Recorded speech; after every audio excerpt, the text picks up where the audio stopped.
All right, so we've gone over purpose, and purpose is really related to target audience. So if we're trying to find the target audience of her speech or her, this is an article, we would just look to who she is directing that call to action to.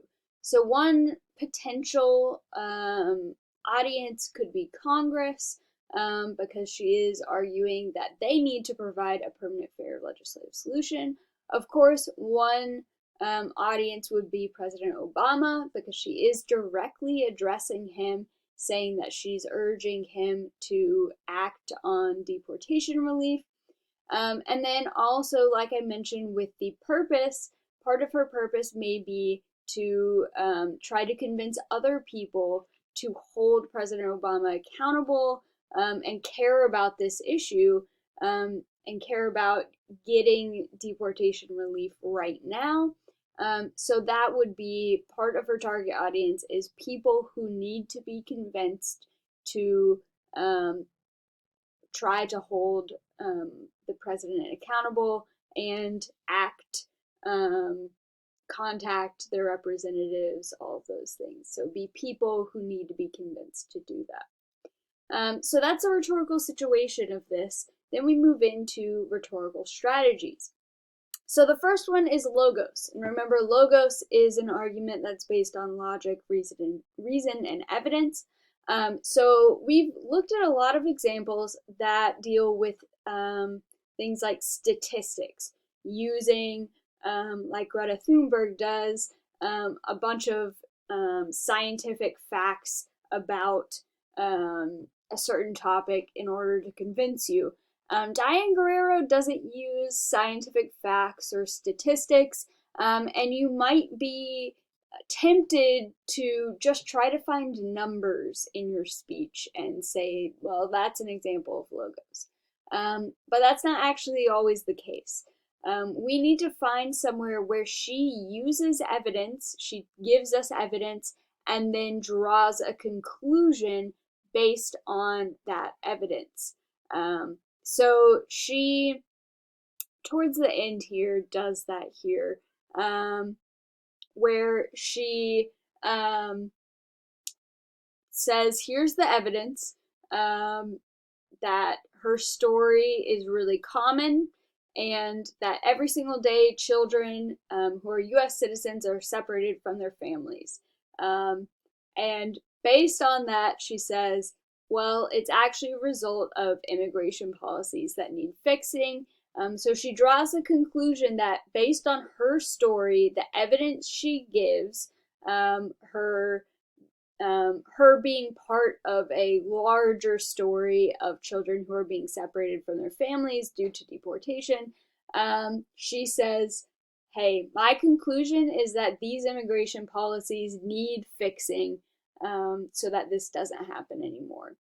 So that would be one example in her article where she uses logos, or giving evidence and then drawing a logical conclusion based on that evidence. She does this several times. This is an example in this story, that she gives this evidence of her niece and her life story, and how she made bad choices based on what happened to her father. Yeah. And that because of that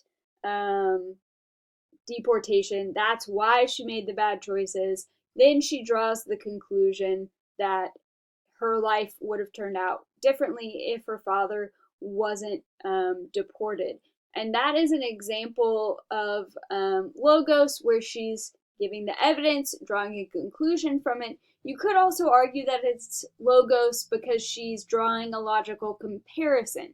She's comparing her life, Diane Guerrero's life, to her niece's life, and talking about why her life didn't turn out this way, due to the fact that she got into that really awesome school, and that her parents of friends took her in, and her niece didn't have that. So that would be a few examples of logos. If you find any other ones, you can feel free to write those down.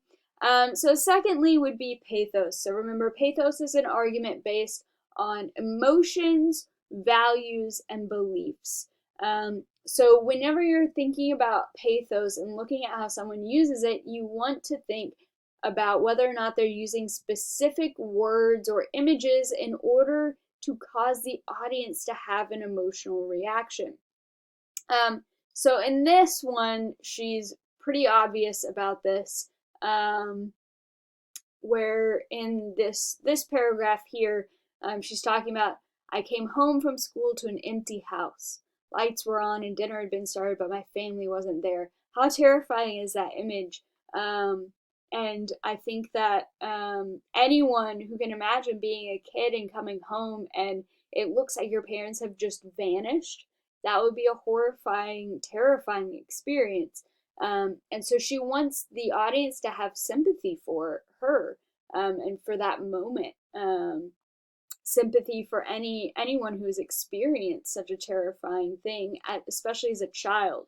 And if you're thinking about, which you always should be, why she is using this kind of emotion to target her specific audience, well, think about the fact that President Obama is a parent. Would he like to imagine his daughters coming home and he and his wife have just vanished, and are no longer there to take care of them? I doubt he would.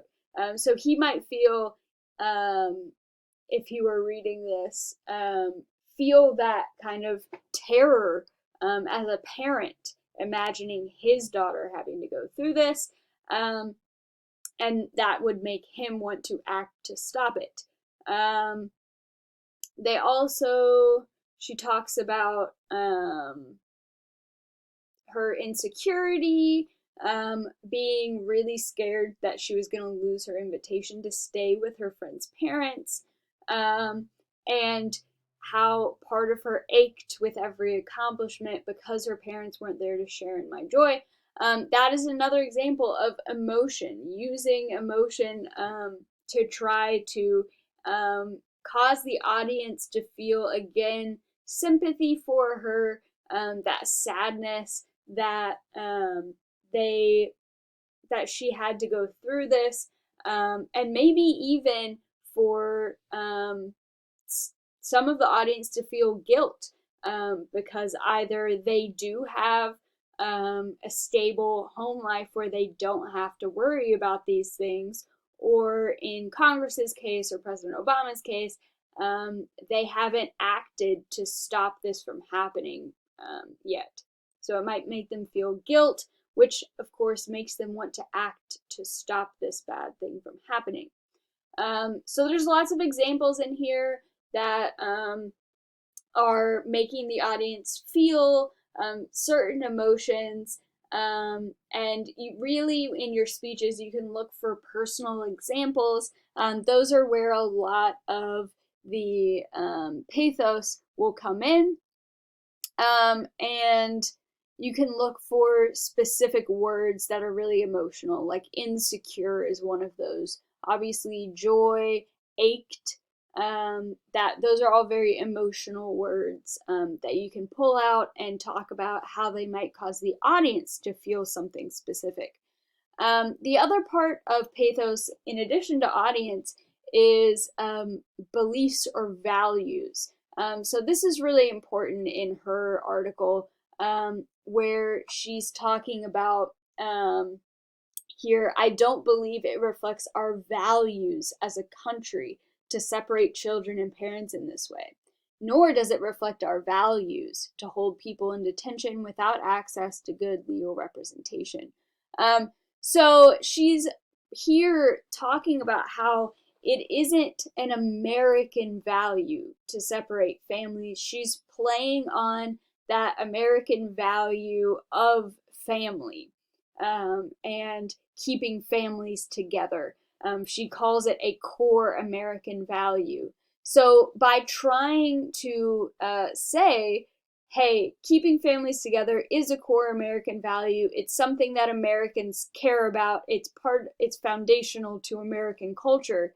She's saying anyone who goes against that value, who doesn't care enough to support it and keep people from being deported and families from being ripped apart, well, they aren't a good American who values the things good Americans should value. So that is obviously directly appealing to President Obama and Congress. She's trying to make this an emotional and a value-based issue instead of a political issue, which is what it normally is.